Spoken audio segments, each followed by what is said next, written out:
Bonjour et bienvenue dans Warhammer Chroniques, l'émission où nous allons plonger dans l'un des nombreux récits du monde de Warhammer. Aujourd'hui, nous allons rencontrer les terribles dirigeants des Elfes Noirs, le roi sorcier Malekith et la matriarche suprême Morathi. Je profite aussi de cette vidéo pour vous annoncer une bonne nouvelle. En effet, un jeu concours sera organisé sur la chaîne, passé la barre des 1000 abonnés. Nous fêterons cet événement avec le premier live de la chaîne. Je vous tiendrai au courant de l'avancement du projet et de l'organisation du jeu concours. En attendant, n'hésitez pas à vous abonner. D'après les statistiques, plus de 50% de nos spectateurs n'ont pas encore cliqué sur le bouton abonnement ou sur la cloche en bas à droite. Cela ne vous coûte rien, mais permet irrémédiablement de développer la chaîne. Merci de votre soutien. Ceci étant dit, place à la lecture. Et n'oubliez pas, dans le monde dangereux de Warhammer, le port du casque est fortement conseillé. Bon voyage. La punition de Malekith. La grande mâchoire se referma sur l'elfe et le trancha en deux. Le torse démembré tomba à terre tandis que le dragon courbait la tête, en quête d'une nouvelle victime. La rangée de lances cherchait en vain le défaut des écailles qui protégeaient sa peau rugueuse.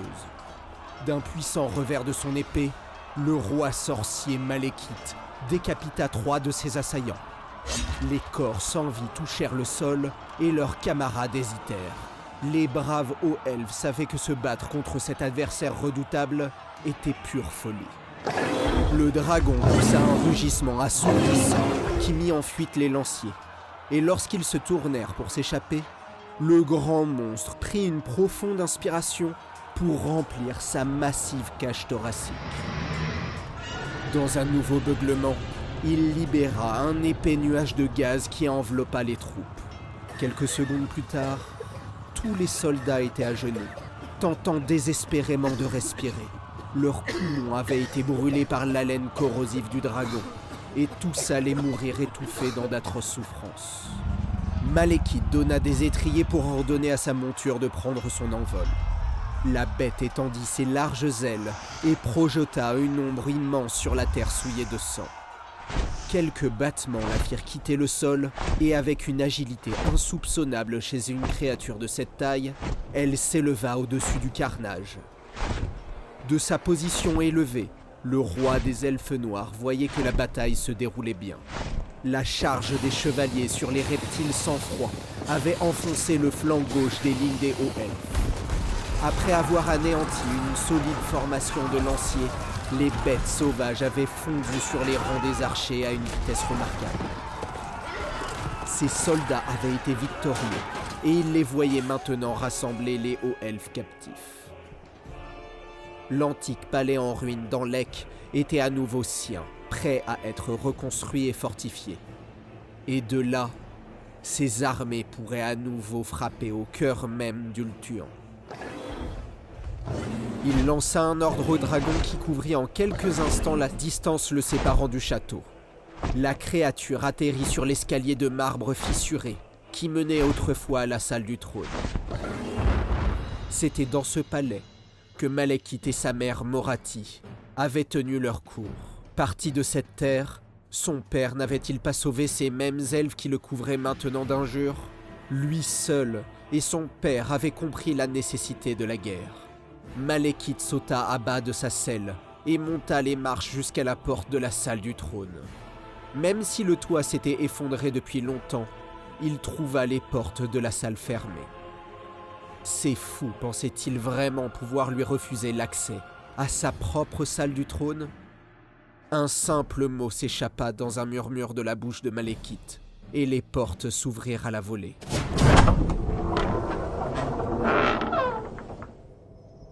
Un vent gorgé de magie traversa la petite salle en soulevant des volutes de poussière et de débris. Malekith trouva étrange de n'avoir rencontré aucun garde posté devant les portes. Les hauts elfes étaient-ils donc si orgueilleux qu'ils croyaient leur armée invincible?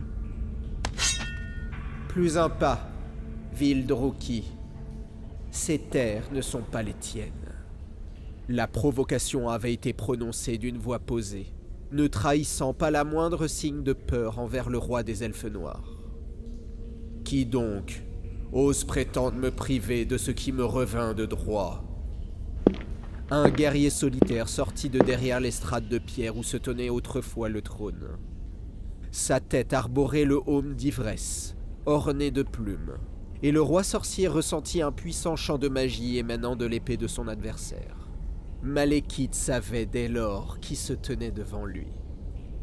Ah, l'impétueux Eltarion.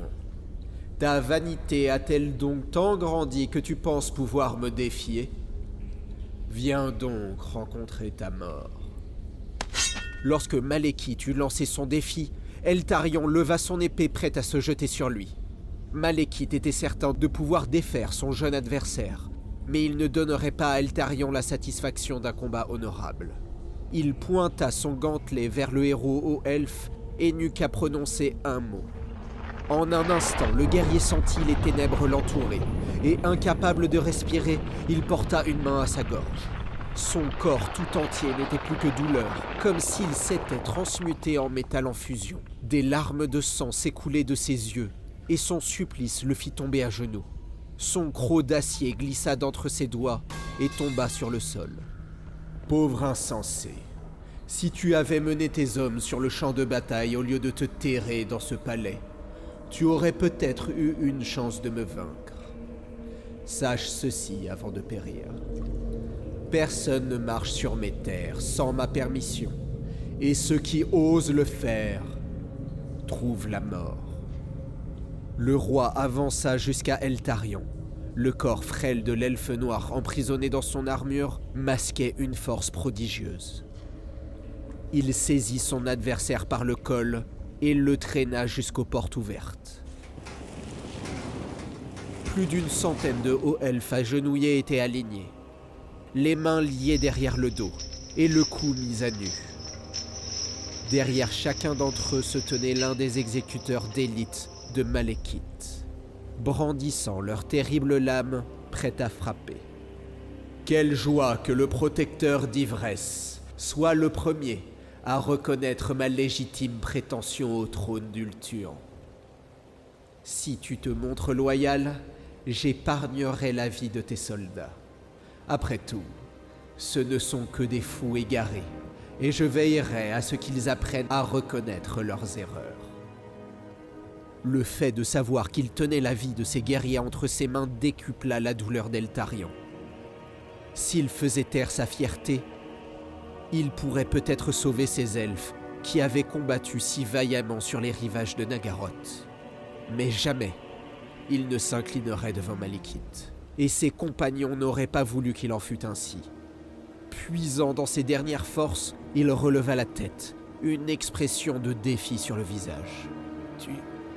Tu n'es qu'un misérable, pion des ténèbres.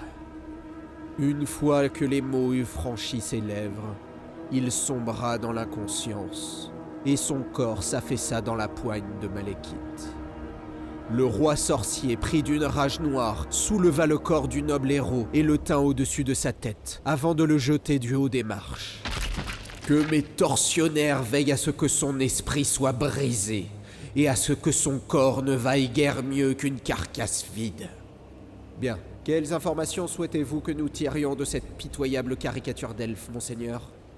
Il n'est rien qu'il puisse m'apprendre, quand mes tourmenteurs se seront amusés, que ce qu'il restera de ce prétentieux soit renvoyé en Loterne.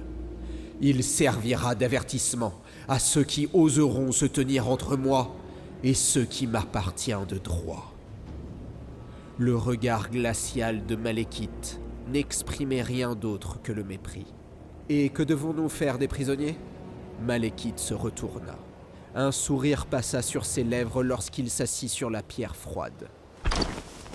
Les faibles devaient mourir pour que les forts dominent. Tuez-les tous.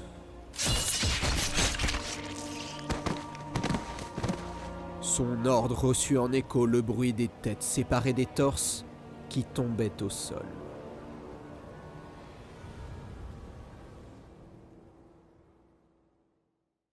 Dans l'ombre du pouvoir. La lueur vacillante d'une dizaine de bougies illuminait les ornements macabres décorant la chambre à l'atmosphère parfumée. La matriarche suprême, Moratti, était penchée sur un petit chaudron et ajoutait à son mélange bouillonnant les derniers ingrédients. Ses longs doigts délicats saupoudrèrent une mixture pilée qui se consuma en une flamme d'un bleu sombre. La potion était presque prête, mais toute erreur dans la préparation rituelle pouvait s'avérer fatale. D'une voix profonde et résonnante, elle prononça l'incantation finale. Les mots s'échappaient de ses lèvres comme animés d'une vie propre, et chacun semblait alourdir l'air autour d'elle. C'était une langue ancienne, et ses paroles avaient la faculté de détruire l'essence même de la vie. Moratti sentit s'intensifier la puissance de la magie qu'elle invoquait, et qui sondait son esprit en tentant d'y trouver une faille pour s'en échapper. Les énergies continuèrent de grandir, et Moratti sentit sa conscience s'étendre. Des visions de lointaines contrées, du passé et du futur se formèrent devant ses yeux. Si elle l'avait voulu, elle aurait pu visiter ces mondes et parcourir les couloirs de cette étrange dimension. Mais elle chassa ses pensées pour se concentrer sur son sort. Une sombre aura l'entourait, et elle sentit ses longs cheveux se dresser et se tortiller tandis que son corps absorbait l'essence magique. Des étincelles d'énergie couraient le long de son doigt pointé vers le chaudron. Une simple injonction libéra l'énergie et un éclair de lumière noire s'échappa de sa main pour aller frapper le liquide bouillonnant. Moratti se détourna du chaudron et laissa son corps se détendre. Une telle concentration réclamait beaucoup de volonté, et les sombres forces avaient presque réussi à la submerger pour la détourner du monde réel. Si elle avait choisi de s'aventurer sur ces chemins sans la préparation requise, même elle, la plus puissante sorcière du monde, aurait été une proie facile pour les démons et les créatures qui hantaient ce royaume. La nature chaotique des forces issues de la magie noire attire de nombreux farfadets sinistres et maléfiques. Moratti se laissa tomber sur sa luxueuse couche à baldaquin et enveloppa son corps dans les couvertures de soie. Le tissu noir faisait ressortir la pâleur de sa silhouette aux lignes parfaites. Sa peau était douce et blanche comme l'albâtre, et son corps ne portait nulle trace des offenses du temps. Il y avait encore beaucoup à faire avant que le rituel ne soit achevé. Avec précaution, elle allait devoir mettre son mélange dans de petites fioles, et même cette simple tâche comportait des dangers. Toucher une forme quelconque de magie était toujours une affaire complexe. Mais Moratti était passée maîtresse dans son art. Étant l'une des plus vieilles mortelles à marcher encore sur ce monde, elle avait acquis une grande connaissance des arts noirs. Elle était tout de même heureuse de se trouver sur son lit, car une telle quantité de magie la fatiguait toujours, et elle désirait plus que tout se reposer. « J'espère ne pas te déranger ?» La voix venait du seuil, et Moratti se tourna pour faire face à son visiteur. Une seule personne pouvait avoir l'audace d'entrer dans sa chambre sans y avoir été invité. Son fils, Malekith. La grande matriarche compte tenir conseil lors du festin de Kane. Elle possède des preuves que le culte de Slaanesh est à nouveau actif et a spécifiquement requis ta présence. Son fils parlait comme s'il n'avait été qu'un simple messager, et non le souverain de ce grand royaume. Moratti sourit. Il avait appris à user de tact, et sa voix ne trahissait aucune émotion. Moratti se releva, ses robes dévoilant les courbes de son corps sans âge. Malekith s'approcha du lit et s'assit sur le bord, son armure encore couverte de sang des victimes d'une récente bataille. Il retira son aume, et sa longue chevelure argentée retomba sur ses épaules. Son visage meurtri frappa Moratti d'une douleur fugace. Même 4000 ans après que son fils ait été horriblement marqué par la flamme d'Azurian, le martyre qu'elle éprouvait au souvenir de cette funeste journée était toujours aussi fort, et cela ne se calmerait probablement jamais. Ah, la grande matriarche Elebron. N'apprendra-t-elle donc jamais que c'est par ma seule volonté que son misérable couvent pratique toujours ses arts primitifs? Je pourrais la tuer d'un simple mot. En vérité, les furies, mes créatures, sont à mon service, pas au sien. Je suppose donc que tu n'assisteras pas au festin, mère? Le ton de Malekith était toujours neutre, et même s'il avait certainement une opinion quant à savoir s'il devait s'y rendre ou non, il n'allait pas lui révéler ce genre de choses. Morathi était contente de voir que son fils avait enfin appris l'importance des subtilités politiques et du contrôle de son discours. Mais il lui fallait encore apprendre à quel point ses paroles et même ses silences pouvaient être aisément interprétés par ses opposants et utilisés contre lui. Malekith, Malekith, je suis impressionné par ta retenue, mais il te reste tant à apprendre. Il me faut y assister, mais sûrement pas parce qu'Elebron le veut. Je pourrais la faire tuer dès ce soir si le cœur m'en disait, mais je n'y gagnerais rien, et m'en trouverais même affaibli. Malekith tourna vers sa mère un regard attentif.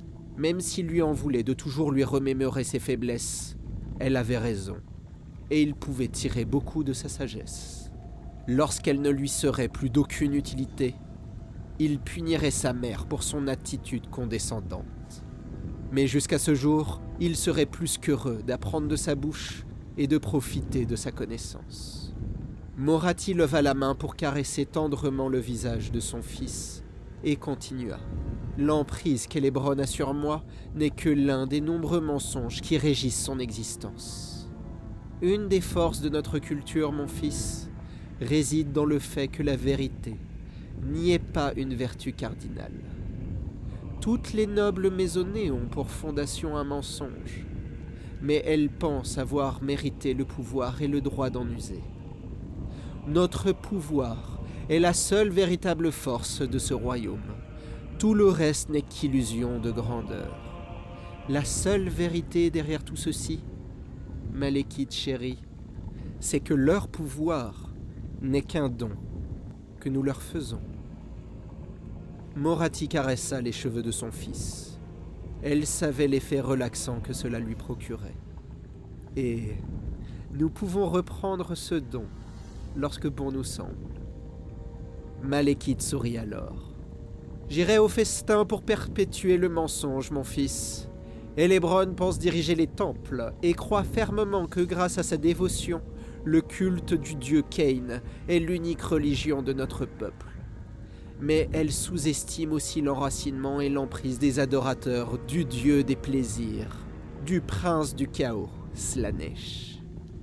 Grâce à cela, le pouvoir de mes sorcières grandit malgré la puissance des furies.